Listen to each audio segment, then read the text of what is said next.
What is the story behind JSON's invention by Crockford?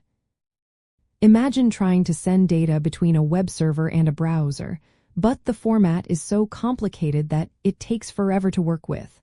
That was the problem developers faced before JSON came along.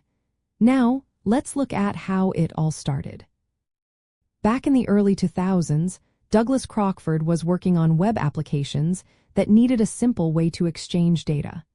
At that time, Excel was the main format used for this purpose. But Crockford found Excel to be overly complex and hard to work with in JavaScript environments. It was bulky and not very developer-friendly. He wanted something lighter, something that fit naturally with JavaScript. He noticed that JavaScript's object-literal syntax was both easy to read and write. This syntax could be turned into a data format that was simple and fast to process.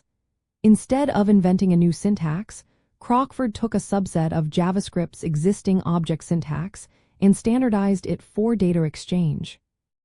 This idea became what we now call JavaScript object notation. The name highlights its roots in JavaScript's object syntax. Crockford's goal was to create a format that was easy to understand, quick to parse, and simple to generate. It didn't include complex features like comments or date types, keeping it straightforward. JSON supports basic data types like objects, arrays, strings, numbers, booleans, and null. Its minimal design reduces errors and makes it easy to implement in any programming language. Because it is so simple, developers could use it directly with JavaScript functions like JSON parse, to turn JSON data into objects, and JSON stringify, to convert objects into JSON strings. This tight integration made JSON the perfect choice for web APIs.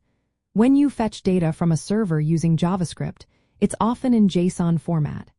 It's fast, easy to work with, and works seamlessly across different platforms and languages. Crockford's approach was all about solving a real problem, making data exchange simpler and more natural for web developers.